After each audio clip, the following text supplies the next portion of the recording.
Welcome to the Maximize Business Value podcast brought to you by Mastery Partners, where our mission is to equip business owners like you to maximize your business value and achieve the exit of your dreams, whatever that means to you.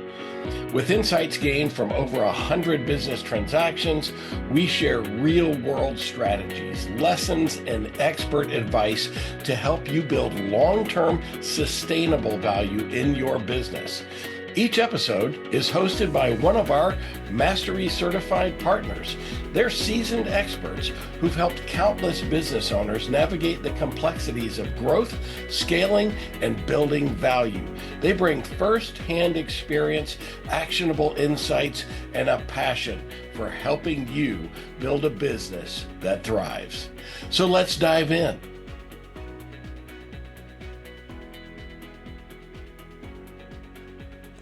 This episode is the second of a two-part release. To hear part one, follow the link below.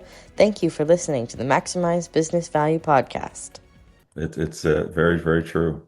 So cool. So EOS, and then I know you've been involved for quite a while with Vistage as well. Vistage is another organization. I was in Vistage as a CEO in a CEO group for I think seven or going on 8 years.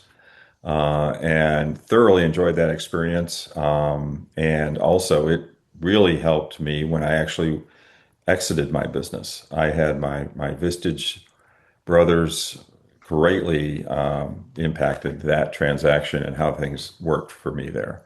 So tell me about your involvement with Vistage. What's going on there? Yeah, it's what a great question, Dave. The the Vistage side of my practice and the EOS side of my practice are different. On with EOS, I'm working with the whole team, right? The days of command and control leaders that just tell everybody what to do and think that that's going to get them on down the road is pretty well gone, right? So I'm working with the entire leadership team of around the table at EOS. On At Vistage, it's a different model.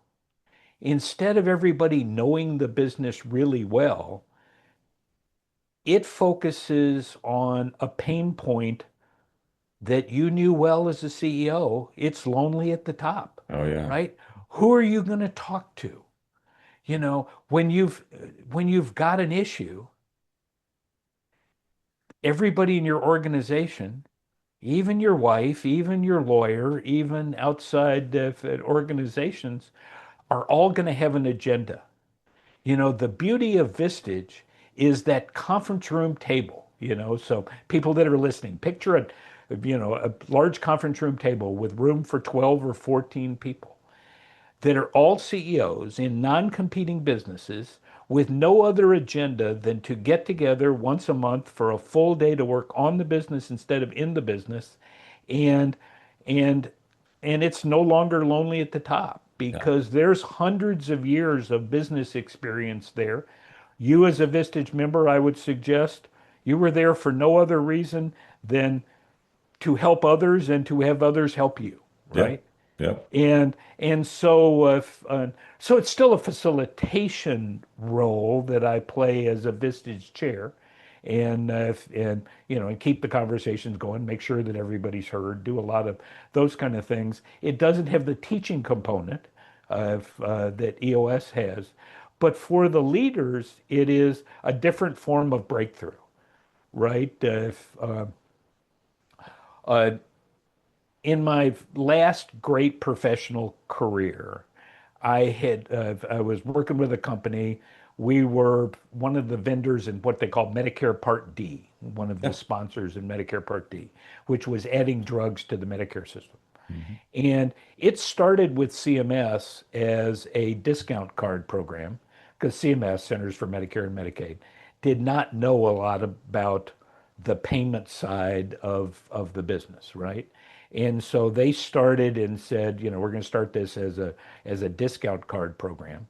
And we ended up to be, very successful in the discount card program. I think we were number two largest plan in the discount card. But then it became a funded benefit where instead of of getting a piece of every transaction that it had the way that business model happens in a drug discount card program. It was called a capitated program. I know you know what that means. Mhm. It's we get a dollars per month for every Medicare beneficiary, and we have to manage their spend effectively, Mm. right? And so that opportunity to step into Medicare Part Two was there, and we were secondary. We did not prime as the Medicare drug discount card program. I'm sorry, this is sort of a lengthy story. Hopefully, it's interesting.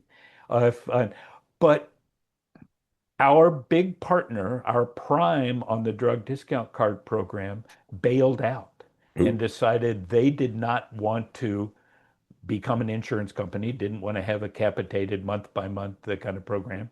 They were used to selling services and a pay by the drink model, and they were somewhat risk averse. Didn't want to be it was a large Fortune 500 company, but they didn't want to get into the insurance business. Dave, I saw the bravest thing that I have ever seen in my career when my boss, my old friend at Member Health, stood up and said, well, if they're not going to do it, we'll do it. Wow.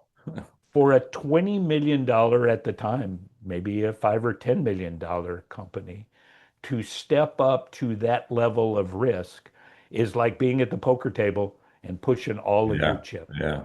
Yeah. Wow. And that's the bravest thing I have ever seen. That is the mindset of an entrepreneur. Yeah. Yeah. Oh yeah. Yeah, they run toward the fire for sure. So that's the deal. So, give me an idea of the size of organizations that you work with, both on the EOS side and the Vistage side. I mean, are Got it. these Fortune size? I mean, public companies? Are they Yeah, we'll private start with companies? Vistage. It's the easier one. Yeah. If, because it really fits a wide array of companies. We tend to say in the CE groups, the kind of group that you were in, Mhm. that it's 5 to $250 million Yep. in sales, most typically. Yeah, that That's the middle represented of the our bell group pretty curve. well. Yeah. First group that I participated in, we had a couple of billion-dollar companies, but that's Wow. unusual Yeah. at Vistage. But really, uh, the middle part of the bell curve would be 5 to $250 million. Yeah. But there's also small business groups. Mm. These are folks that are maybe 1 million or 2 million, up to 5 million. It depends on the individual group, the individual chair, uh, uh, but it can fit down to that. What happens when the leader of a company gets some value out of Vistage? He suddenly looks at his team and goes, I think that Barbara would value get some value out Yeah. of this. I Yeah. think John would get some value out of this. So they bring that second tier leaders to the table. Those are called key groups. Yep. And those are really helpful for that next step down. Vistage now has programs for emerging leaders and advancing leaders. These are the people that are moving up the org chart. We have groups for trusted advisors. These are the people that serve the wider Vistage groups. And we even have what's called Vistage Inside, typically for pretty large organizations that may have multiple business units that are all there that are operating sort of autonomously. So, not unlike a CE group where you've got leaders from multiple companies, you might have leaders all leading divisions of a separate company. And yet, the Vistage model of bringing in speakers for the day, spending a day working on the business instead of in the business, that's a fit. Cool. So, so Well, that's our aspiration at Mastery is to be one of those guys, see, with our yeah. three divisions. So, Absolutely. And then for EOS, if, it's a similar size. Um, I have clients up to my largest client will probably be over $500 million of this year hmm, in total revenue. Uh, but I've had organizations that are $2 and $3 million. sure. Where I'm a good fit is when they're on a growth curve. Yeah. Even if they're a $500 million company, but they're moving towards $1 billion company. If, I hopefully can bring something to that table, and those are the kind of clients that I get a great deal of pleasure in helping along the road, right? Yeah, So, and that's what I've definitely seen that there's two things. One is that growth or that desire, thirst for growth. I think that the problems that come up when you've got an organization like that are ones that EOS is so helpful for. The other thing is, I think that it's um, just when I look at the structure, sometimes when you're on that fast growth, that's where the structure starts to fall apart. yep, And that's where I think EOS has a real advantage. If we go back, let's go back to the book. What should yep, we be doing here? What should we, and you've got to be large enough to have a team. That's the other yep, thing where I've seen some of the small companies, there's some very profitable small companies that what they do is such that they generate a lot of cash or a lot of profit, but they just don't need that many people.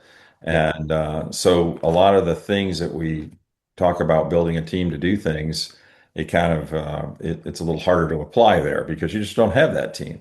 So I really enjoy the fact of working with teams and enabling the members of the team and there's always that right seat kind of thing. And it's great to see people move from seat to seat within the organizations. And If that's, they're the right people, they can if do they're the that. right people, that's really cool. So, again, we're focused on value. So, as you work with your client companies and owners, where do you perceive that there may be losing value or somehow miss the boat on building value in their company? If you ever run into a situation like that, Oh, good question. Uh, I know I sure. caught you from left Oh, field. it did, but I love interesting questions. Yeah, yeah, Uh, so Dave, when, so here's one of the big challenges that, that tends to be one of those hitting the ceiling kind of moments. When they start seeing some constraint in their business for growth, typically people, right? hmm Typically, how do we get enough people trained up in order to get where we want to go? I'm thinking of a mutual client that we had hmm that was their constraint was how many people could they put into their core business in order to turn that around to create the growth opportunities.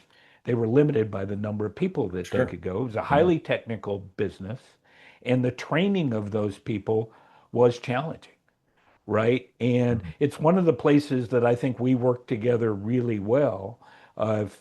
Because from what EOS could bring to the table, from what Mastery Partners could bring to the table, we began to address.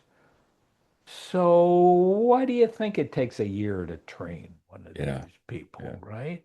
What if we could do that shorter, right? And then creativity and the miracle of innovation began to show up in that organization, and they got their training cycle down, Mhm. and it was no longer what was constraining growth.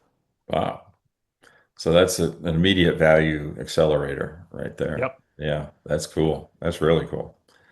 So, and this is the next question is one that we touched on earlier because like both of us have had this experience, I think, of Good. Maybe I can give a with, shorter answer this time. yeah, working with big companies and then and translating. So I guess my question is, are there structural procedural lessons from dealing with large organizations that translates to smaller mid-market companies that can give them that advantage? Yeah, what immediately comes to mind, I don't even know if this is the best answer, but this is the first thing that comes to mind, is in large organizations, we run into people like you, right, that have some legs, right, have some capability, can take the company to the next level. On the smaller entrepreneurial organization, one of their challenges is they tend to settle for people that you can see the ceiling, Yeah, right? yeah, And and it's But they're a known painful as an quantity. entrepreneur. So, And they may love those people, right? exactly. But as you grow, you know, it's it's not totally a myth that you can outgrow your people. Oh, yeah. Yeah. And so that's painful. So I think the biggest lesson to take from large companies into the smaller organization is hire people that are better than you are, Yeah. that you can't see their next limit, right? Because if you're going to grow, those are the people that you need to Yeah. surround yourself with. Yeah. Yeah. I've had a few conversations like that over the years with the teams that I've had. And I had an engineering manager one time that was really good with that because he was hiring engineers that were way smarter than he was as far as engineering. He was pretty people smart. Yeah. And he would find people and he'd see a really solid engineer that just does not want to take on a new challenge. Didn't want to, we've always done it this way. Why would we change this process? Because, I helped develop this process and I documented it and it's worked well. And, but it's time for a new process, new system, whatever. And he very gently would say, we are a growing organization. There's lots of opportunity in this organization for lots of different folks in different seats, and we'll always have a spot for that if you're content with that and that income and that opportunity and that we'll always have a spot for that. But for this project, I need somebody that's going to think a little bit bigger. So, and it's Yep. like you kind of back the person in the corner of, well, do I want to be the guy in the corner office or not corner office, but I learned this from my dealings with NEC Corporation. In the Japanese business world, they have what they call the window office, which we think in the US, if you got a window office, you've made it, man. You get out of the cubicle farm and window office. In their world, the window office means you've been sidelined. You now are in the window office. You've got a view. You can look out the window and do that while you're doing your work, but you're not in the fast path anymore. You've got a window office. And it's totally I've different never heard that. connotation, right? And that was an interesting aspect of that. But yeah, that's one of the things that people development's probably the most difficult thing I've ever dealt with. So Well, and yeah, if you think, of our mutual clients, yeah, yeah. the emerging entrepreneur, they're constrained by cash flow. Oh yeah, And to hire that more expensive person, that person that's yeah. gonna, create some change, and not all entrepreneurs see change as a good No. thing, Usually right? there's a little cloud of dust associated with Yeah. that. And so So those people are hard for them to hire, yeah, but that's who'll get them there, right? yeah. If I think of back at Member Health, the other thing that Chuck did remarkably, besides push all of his chips into the middle of the table, was he assembled a team of extraordinary people in the industry. Of Dave, a couple or three people that were on the leadership team all went on to form another billion-dollar business after we sold Member Health and Wow, sold it, right? wow. And so he surrounded himself with a bunch of great people Yep, and sort of got out of the way, yeah, at least led and didn't, no yeah. longer felt like, when there was a problem, it was his to solve. Yeah, yeah, you love having that kind of bench and that kind of a team. So I'm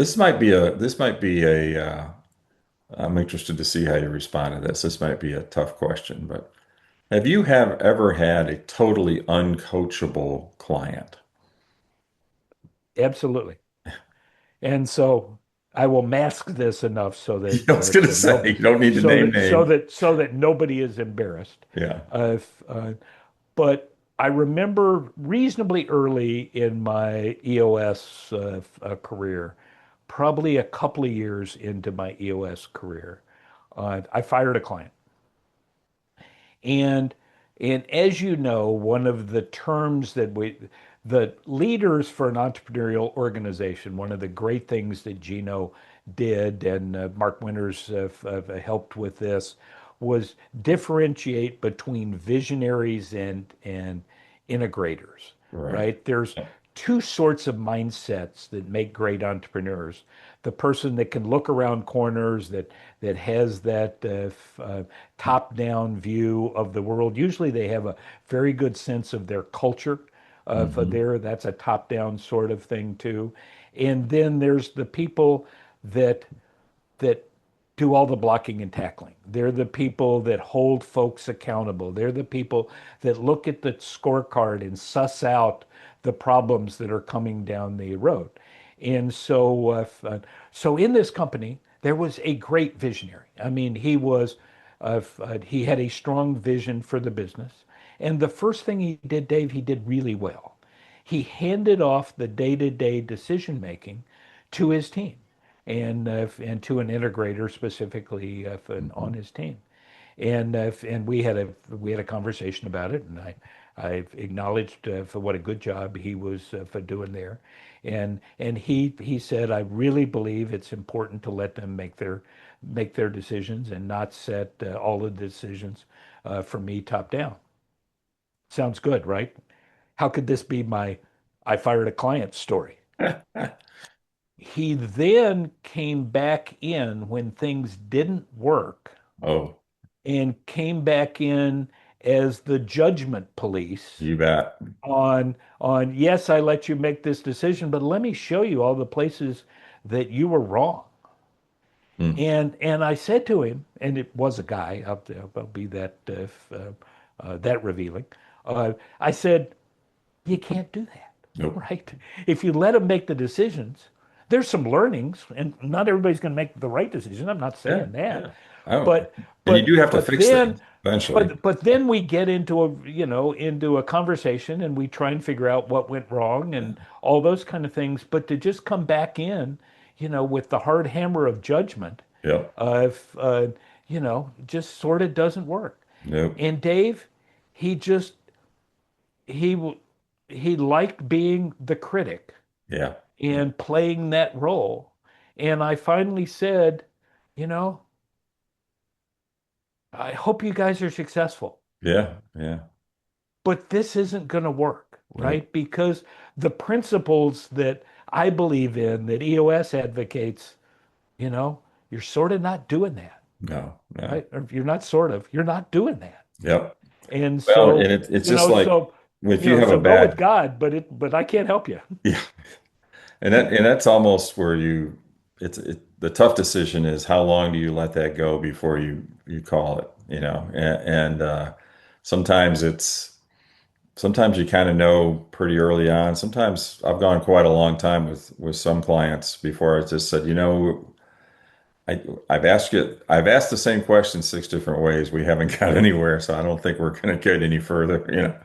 That's a Yeah. tough one. Yeah. So I'll let you out of this with what's the most rewarding engagement you've had, where you just said, "Wow, this is why I signed up to do this."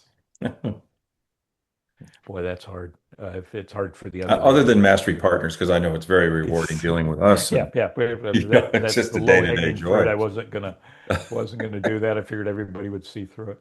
If on I love it when clients graduate.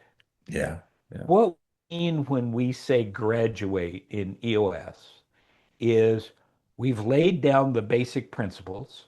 If you remember your leadership manual, if Mhm. there, that's probably behind you in that Right over bookstore my somewhere. shoulder.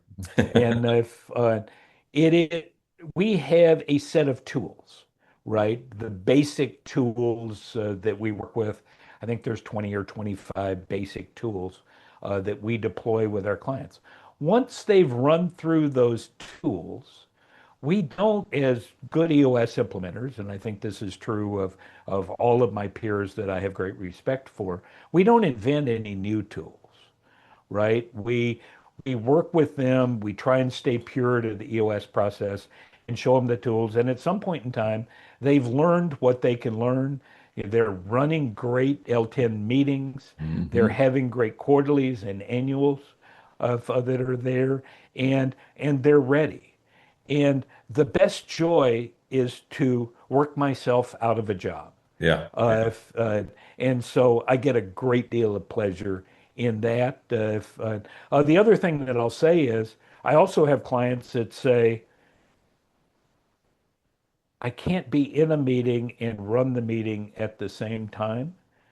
So as far as I can see, you're going to be always be with us, at least for the quarterlies or annuals or, Yeah. to help Yeah. facilitate our meetings because I can't, there's no such thing as a player coach, Yeah. right? It's really hard to do. Really hard to do. Yeah. That's a good one. Well, cool.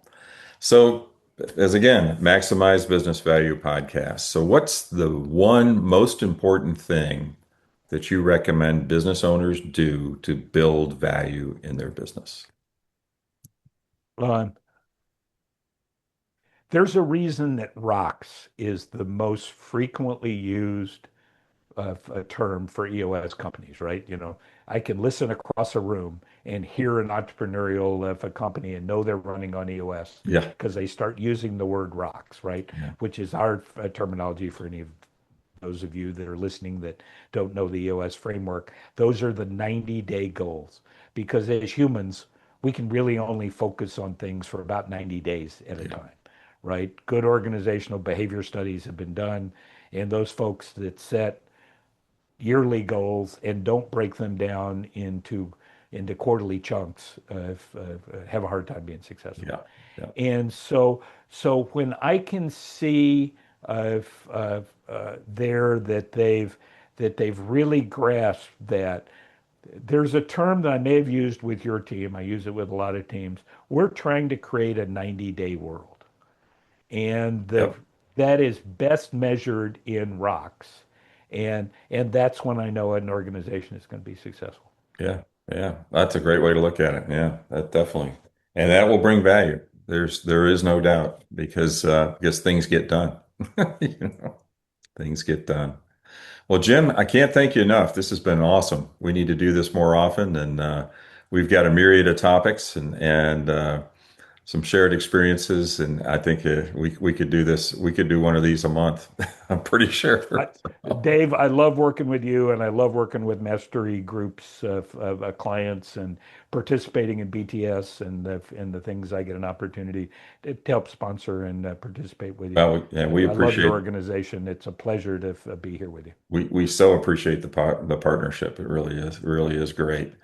So I'll just remind our viewers that this is the Maximize Business Value podcast, where we give practical advice to business owners on how to build long-term sustainable value in their business.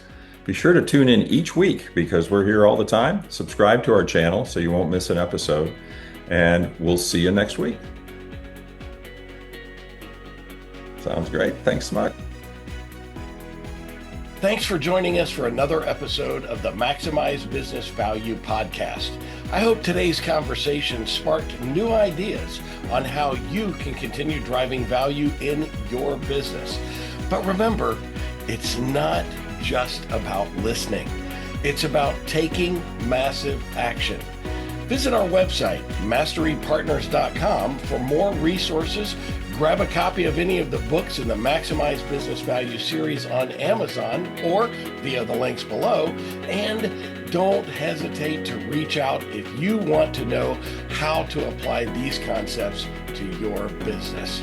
So until next time, I'm Tom Bronson, reminding you to relentlessly execute while you maximize business value.